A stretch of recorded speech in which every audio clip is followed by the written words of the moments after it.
Namo sayang adik budaya, namo budaya. Sungguh sangat berbahagia bisa berjumpa lagi dalam program Mutiara Iman di Kompas TV. Nah teman-teman, hari ini yang saya bahas sangat sekali menarik buat diri kita, yang dengan tema judulnya adalah salah paham. Nah teman-teman bingung kan, salah paham, apa yang disalah? Nah selama ini yang menghambat perkembangan kita itu, apakah teman-teman tahu? Apakah selama ini yang menghambat kita adalah sebuah kenyataan, atau yang salah adalah cara pandang kita? Mari kita renungkan bersama. Saya ulangi sekali lagi. Apakah selama ini yang menghambat kita adalah sebuah kondisi kenyataan yang harus kita lalui, atau cara kita memandang kenyataan, atau cara kita memandang diri kita sendiri? Mengapa selalu ada orang yang berbicara bahwa saya tidak bisa, saya tidak mampu, saya tidak punya bakat, atau saya tidak sepintar orang itu? Benarkah demikian? Atau jangan-jangan kita sedang salah paham pada diri kita sendiri? Nah, hari ini kita akan membahas belajar melihat diri sendiri dengan pandangan yang benar. Sebelumnya, saya ada sedikit kata-kata yang membuat kita mati. Bukan kita tenggelam di dalam air, tetapi kita terlalu lama di dalam air, kita tidak berusaha untuk menyelamatkan diri kita. Nah teman-teman, salah paham tentang diri sendiri. Psikologis mengatakan kepribadian itu dapat dibentuk oleh dua hal, yaitu nature dan nurture, yaitu lingkungan. Nature adalah bawaan lahir, nurture adalah lingkungan, pengalaman, pendidikan, dan latihan. Artinya bahwa ada satu kondisi, yaitu bawaan lahir, yang satu lagi adalah lingkungan, pengalaman, dan pendidikan serta latihan kita. Artinya setiap orang memiliki bawaan karakter yang berbeda saat lahir. Ada yang cepat belajar, ada yang lambat, ada yang pendiam, dan ada yang sangat aktif. Tetapi tidak ada satupun dalam teori psikologis yang mengatakan seseorang tidak bisa berkembang. Yang sering terjadi, seseorang melabelkan diri sendiri, aku tidak mampu, padahal ia belum pernah benar-benar mencoba. Apa itu nature? Nature adalah faktor bawaan yang kita miliki sejak lahir, terutama yang berkaitan dengan genetik, temperamen, kecenderungan biologis, dan karakter dasar. Contohnya, ada anak yang sejak kecil cenderung tenang, ada yang mudah bergaul dan senang berbicara, ada yang sensitif terhadap kritik, ada yang berani mengambil resiko, ada anak yang lebih suka menyendiri dan berpikir lebih dalam, dan ada juga yang secara alami mudah mengendalikan emosi. Jadi nature bukan berarti bahwa seseorang 100% sudah ditentukan sejak lahir. Nature lebih tepat dipahami sebagai modal dan kecenderungan awal. Apa itu nurture? Nurture adalah pengaruh lingkungan dan pengalaman yang membentuk perkembangan seseorang sejak lahir. Dengan contoh, pola asuh, latar belakang keluarga, latar belakang pendidikan, budaya, lingkungan pergaulan, penghargaan ataupun kritik, pengalaman keberhasilan dan pengalaman kegagalan, kondisi sosial, pengalaman traumatis maupun pengalaman hal-hal yang positif. Contohnya, ada 2 anak yang dilahirkan memiliki sifat bawaan sensitif. Anak pertama tumbuh dalam keluarga yang tidak menyalahkan. Apapun yang dilakukan oleh anak-anaknya, dia akan berkata, tidak apa-apa kalau salah, mari kita coba lagi. Tetapi dengan kondisi yang sama di keluarga yang mencoba mencari kesempurnaan, kamu ini tidak bisa, ini salah, itu salah, maka mungkin sekali pertumbuhan ini menjadi berbeda. Karena walaupun pada dasarnya sama, tetapi dalam pengalaman keseharian bisa membuat seseorang tumbuh dan berubah. Disitulah nature mempunyai peran yang sangat besar, yaitu lingkungan, keluarga, pengalaman, pergaulan, dan sekitarnya. Kepribadian bisa berkembang. Hal yang menarik adalah kita tidak perlu memilih nature atau nurture. Kenapa? Keduanya saling berinteraksi antara benih dan tanah ataupun cahaya, lingkungan. Jadi teman-teman, benih ini adalah bawaan lahir. Ada faktor satu lagi, yaitu faktor di luar yang kita sebut sebagai tanah, air, cahaya, dan lingkungan. Nah, setelah ini kita akan membahas lebih jelas dan lebih dalam lagi setelah yang satu ini.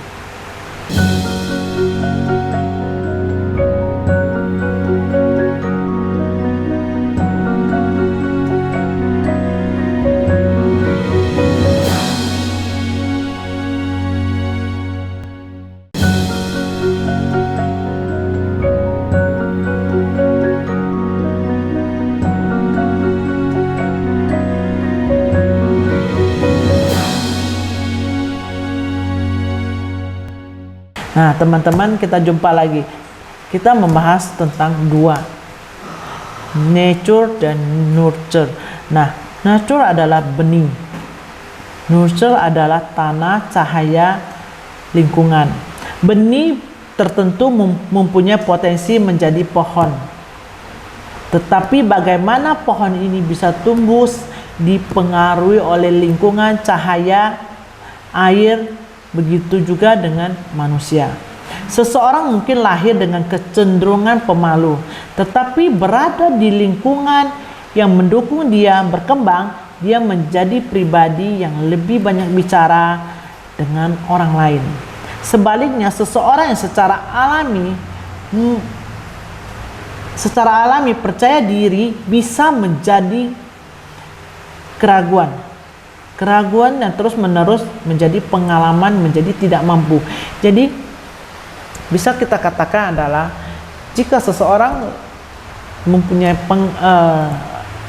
pemalu, punya sifat bawaan pemalu, tetapi berada di lingkungan, teman pergaulan, keluarga yang selalu berbicara di depan umum, berbicara dengan banyak orang, membawa yang awalnya kondisinya pemalu menjadi lebih banyak bicara.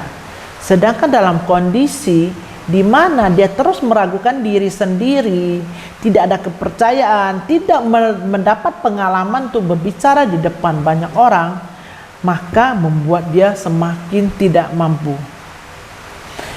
Nature tidak sama dengan takdir. Tidak ada di dalam hidup ini kita ditakdirkan harus menjadi ini, menjadi A, B, dan C. Orang sering berkatakan, saya memang seperti ini. Saya tidak pintar, saya pemalu, saya tidak bisa bicara, saya tidak cocok untuk memimpin. Saya ini orangnya lemah dan seperti inilah saya.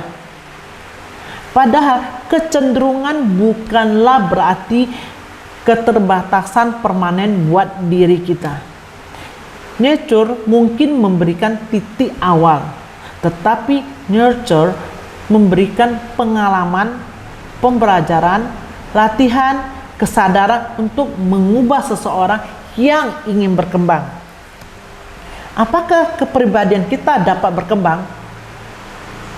Ya, kepribadian kita dapat berkembang. Kita sering sekali berpikir, kepribadian saya sudah seperti ini, tidak mungkin lagi bisa dirubah. Itu salah. Lebih tepatnya kita mengatakan, saya mempunyai kecenderungan tertentu, tetapi saya masih ada waktu, masih bisa mengembangkan cara saya merespon kehidupan ini. Dulu saya orang yang penakut, bisa berkembang menjadi saya memiliki kecenderungan untuk lebih berhati-hati. Tetapi saya dapat belajar menghadapi ketakutan saya. Atau mungkin kita dulu suka berkata, saya tidak pandai berbicara. Kita ganti menjadi, saya belum terampil berbicara, tetapi kemampuan ini dapat saya latih. Perubahan kata tidak bisa kita ganti dengan belum bisa. Belum bisa ini sangat dalam, sangat sederhana, tetapi secara psikologis memiliki makna yang sangat besar. Tidak bisa berarti tidak. Belum bisa masih punya kesempatan untuk belajar mengubah diri kita. Kita dapat melatih mindset kita. Kita mempunyai kemampuan. Kita mampu untuk berkembang. Teman-teman, jangan pernah melebarkan diri kita terhadap segala sesuatu yang kita anggap tidak mampu, tidak bisa, tidak mungkin. Semua orang bisa menjadi apa saja tanpa ada batasan. Kita tetap mempunyai perbedaan dalam bakat, kemampuan, kondisi biologi, pengalaman, tetapi yang perlu kita hindari adalah mengubah label yang telah kita berikan pada diri kita secara permanen tentang siapa diri kita. Teman-teman, jangan pernah melabelkan diri kita atas ketidakmampuan.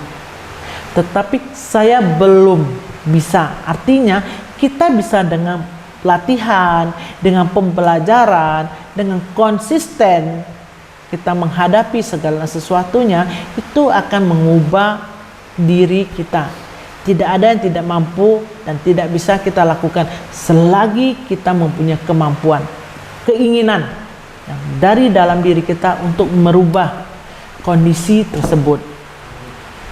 Hubungannya dengan ajaran agama Buddha, dalam pandangan agama Buddhis, kita perlu melihat diri kita sebagai sesuatu yang tetap kaku, tidak berubah. Kita tidak boleh melihat diri kita sebagai sesuatu yang tetap kaku dan tidak berubah. Jika pola itu kita ubah, maka kita akan menjadi lebih baik. Kita akan hadir setelah yang satu ini.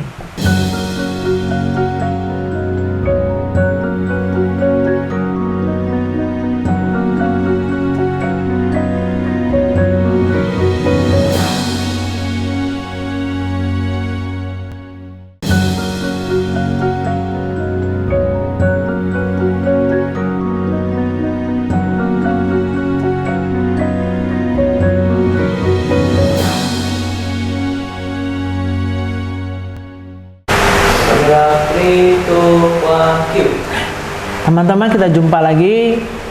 Jadi jangan salah paham pada diri sendiri. Dalam pandangan agama Buddha, kita tidak bisa melihat diri kita adalah sesuatu yang tetap, kaku, dan tidak berubah.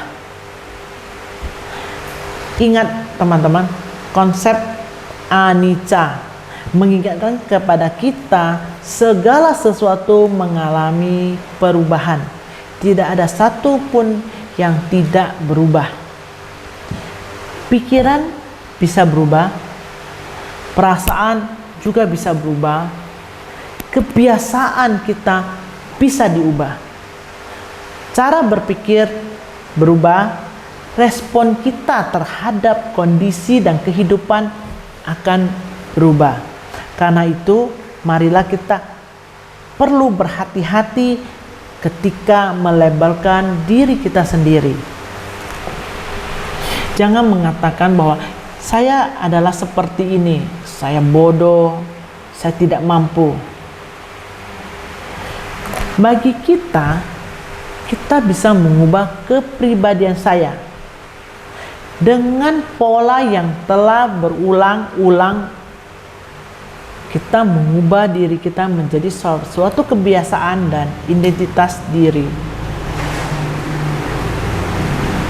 Dalam agama Buddha, kita dapat membicarakan bagaimana niat dan tindakan yang berulang-ulang membentuk sebuah kecenderungan. Seseorang yang terus-menerus melatih kesabaran, semakin dilatih, semakin konsisten, dia akan terbiasa sehingga menjadi kebiasaan. Kebiasaan itu akan dengan mudah saat dia merespon segala kondisi yang muncul dengan sabar. Seseorang yang terus mengikuti kemarahannya, ditarik oleh kemarahannya, kebenciannya, akan sangat mudah berinteraksi dengan segala sesuatu yang membuat kemarahan itu muncul. Artinya, kita bukan hasil produk kita di masa lalu. Kita bukan hasil dari masa lalu yang tetap kaku, tidak berubah. Tetapi kita bisa saat ini membangun diri kita melalui pilihan-pilihan yang ingin kita lakukan sekarang juga. Ini dapat menjadi pesan yang sangat kuat kepada kita. Ini akan menjadi pesan yang sangat kuat kita. Masa lalu mungkin menjelaskan mengapa saya seperti ini saat ini. Masa lalu mungkin menjelaskan kepada kita apa yang sekarang terjadi pada kita. Tetapi masa depan akan menentukan kita di masa depan adalah saat ini. Masa lalu tidak bisa menentukan siapa saya. Saat inilah yang bisa menentukan siapa saya. Nah, nature adalah bawaan lahir, membentuk dan mengembangkan lebih cenderung mudah untuk dipahami.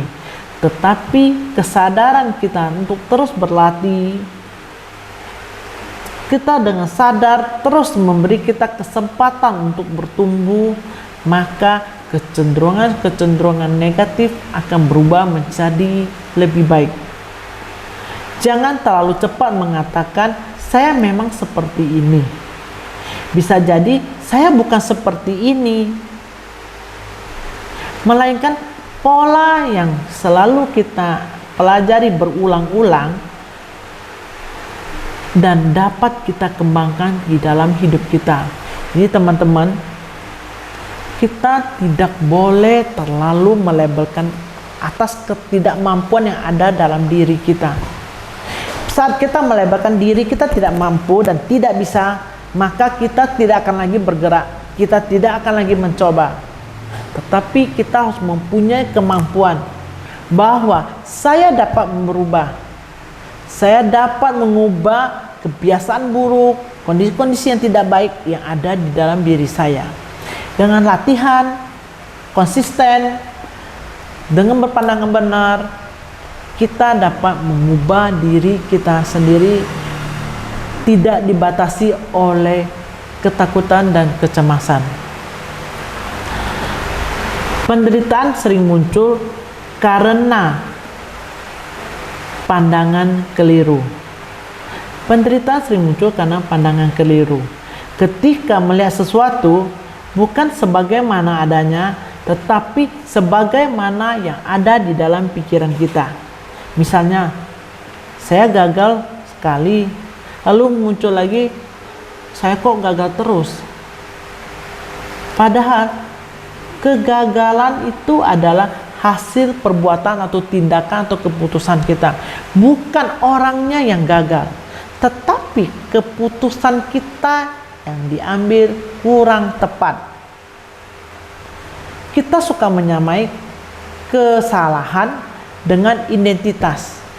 Jadi teman-teman pahamilah, saat kita gagal itu adalah kita gagal mengambil tindakan keputusan, tapi bukan kita pribadi yang gagal. Yang gagal adalah kondisi yang kita ambil, keputusan yang kita putuskan saat itu. Dalam Dhammapada ayat 1, pikiran adalah pelopor segala keadaan. Pikiran adalah pemimpin. Segala sesuatu dibentuk oleh pikiran. Diri sendiri sesungguhnya adalah pelindung diri sendiri. Jadi teman-teman, janganlah selalu mengatakan saya tidak mampu, saya tidak bisa, tapi gantilah saya akan berlatih. Saya belum berhasil, saya akan terus berlatih dan terus menerus berlatih, belajar dan mengembangkan kualitas diri. Ketika kita terus memberikan label negatif kepada diri kita sendiri, kita sedang menanam benih penderitaan. Namun ketika kita melihat diri kita dengan pandangan yang benar, melatih diri dengan ketekunan, tidak membatasi potensi yang ada di dalam diri kita, kita akan menanam benih kebijaksanaan. Inilah semangat Dharma. Setiap hari adalah kesempatan untuk bertumbuh menjadi pribadi yang lebih baik dari kemarin. Ya teman-teman, semoga kita semua sama-sama berjuang, berusaha untuk mengembangkan diri kita tanpa melabelkan hal-hal negatif yang ada pada diri kita. Dan semoga hari ini membawa perubahan pada diri kita, membawa perkembangan dalam kualitas batin dan kemampuan kita. Akhir kata, semoga semua makhluk berbahagia. Namo Sayang Buddhaya, Namo Buddhaya.